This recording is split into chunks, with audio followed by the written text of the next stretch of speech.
What's up, everybody? My name is Shannon, and I am still waiting for my Seder, and today we're gonna do something a little bit different. I know I didn't upload a video last week for Name of the Wind. I just did a written review, but this week I'm still not going to be reviewing anything, but I want to kind of talk about these two books that I've read over the past couple of weeks, and that is The Name of the Wind by Patrick Rothfuss and Fahrenheit 451 by Ray Bradbury. And the reason I just want to talk about them is because they've really made me feel something, and they've really made me think about things in a new way. So instead of just traditionally reviewing them, I just kind of want to have like a group discussion. So let's go ahead and start with Name of the Wind. If you guys don't know, The Name of the Wind is basically about this man named Kvothe, and it's him telling us his story of how he becomes this legendary hero. So it kind of has a very Greek hero vibe to it, what with Kvothe just telling us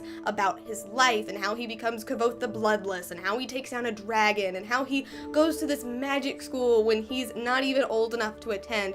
And the story itself is pretty amazing. It is a little slow and it is a little passive, but that's not what makes the book so good. What makes it good is this amazing commentary about stories and how you can change stories and how stories can change you. And the first one's pretty obvious because you can tell a story however you want to tell it. It can be whatever you want it to be. And we see Kvothe do that with him shaping his reputation. He kind of spreads rumors about himself, and it makes people think very differently about him, and in turn, he can carry himself however he wants because he is in charge of his own destiny, and he's dictating how people see him. But on the flip side of that, and you see this not really until the end, but that's that these stories, once they get away from you and come back, they can change you in turn. And we see that heavily in the end with Kvothe, because as he's told these stories and as they've been told by other people and they just keep growing and growing like a game of telephone until they get back to him and they're hardly even recognizable, they change him. And Kvothe has very much not been Kvothe after he hears some of these stories, and he becomes a very different person to the point where his student Bast is worried about him because he's not this legendary hero anymore. He has basically tricked himself into thinking that Kvothe is just a fairy tale and it's just a legend and that he couldn't possibly be him because he seems so removed from it now. And that's something very powerful that you don't really see in a lot of books. And I really love that whole give and take because that really translates to how you read the story, because while the story is kind of boring, it's very long, you see that the story is whatever you want it to be. It's almost about whatever you want it to be about. You can take away whatever you want to take away from it. And that kind of bleeds into the next book, which is Fahrenheit 451, that whole idea of how stories shape you and they change the way you think, because Fahrenheit 451 has just really shaken me, and I just don't even know where to begin with talking about it. I'm sure some of you guys might have read Fahrenheit in high school. I'm pretty sure it was like on the banned book list, and when we got to that section, we read The Catcher in the Rye instead of this book, and to be honest, I'm kind of happy that we didn't read it then and that I got to read it now at this point in my life, because I don't think I would have felt the same way about it as I do now. And Fahrenheit 451 came out in the 1950s along with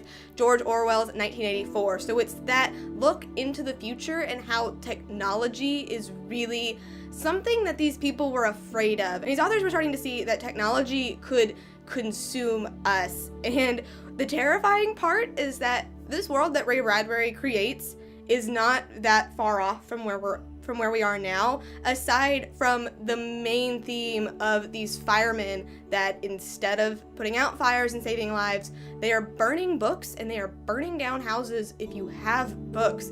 Because this society that has been created is basically so fast-paced, just so like, give it to me now, give it to me in a headline, summarize it for me in one word, just go, go, go, go, that books have become obsolete. And The society even moves so fast that even in neighborhoods, like, the minimum speed limit is like 75 miles an hour. And there's this amazing quote about how if you showed a speed racer a cow, he wouldn't know what it was unless you showed him a black and white blur, because he's just moving so fast. And that has obviously kind of happened in our society. We're surrounded by media. We can get everything down to the minute.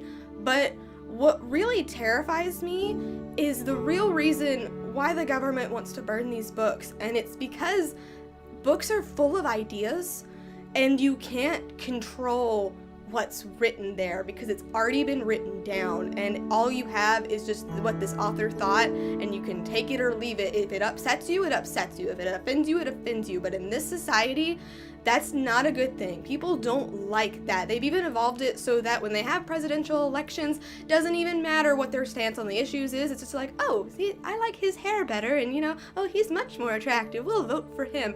And people just don't think about things or have meaningful conversations or discuss things anymore.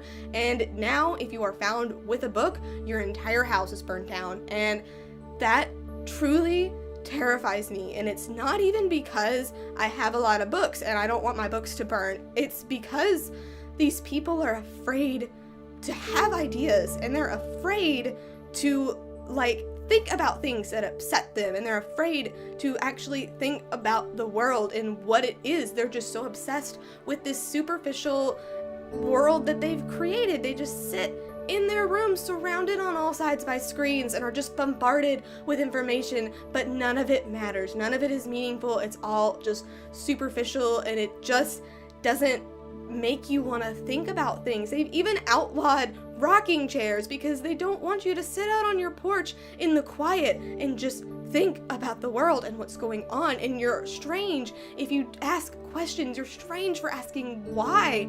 And that's terrifying to me because I see it happening in the world right now.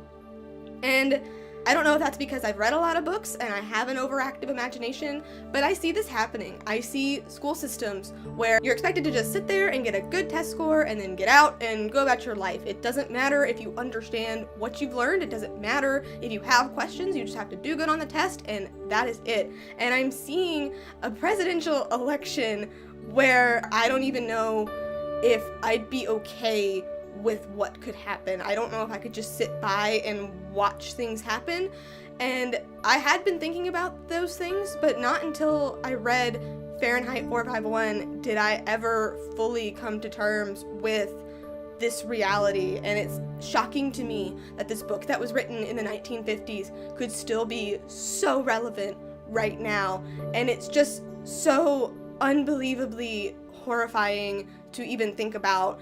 And I would not recommend listening to Fahrenheit if you have anxiety, because it's written so poetically that it can be hard to understand at times, but it's just so fast-paced, and I kept thinking about it, and it would just make me panic because I'd get so immersed in the story that I would forget that I am just listening to a book, that it's not really happening. But then I'd think about it and I'd be like, in a way, it is starting to happen, and it's making me almost afraid. Now, I'm not saying that I am totally terrified of my life right now because of this book that I've read, but it has made me think about things in a new way, and I don't want our society to lose that, and I feel like we have been.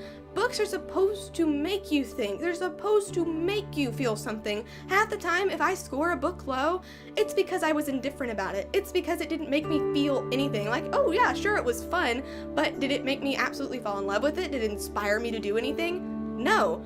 Both of these books, both The Name of the Wind and Fahrenheit 451, have made me feel something and have made me think about things, and that is what reading is supposed to be like. And I am so happy that I had a chance to read them. They were both recommended to me, so I thank you guys very, very much for recommending these, because otherwise I probably never would have gotten to have this experience. And I would recommend both of them, but I wouldn't recommend them if you just want to read them for the story. I would recommend them if you want to think about things and you want to think about how these stories might impact and change your life, because to me, that's what reading is all about.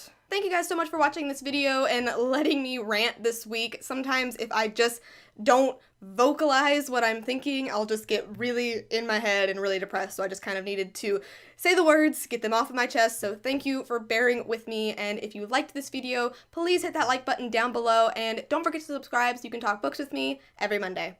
That's everything I got for you today, guys. I'll see you next time. Bye!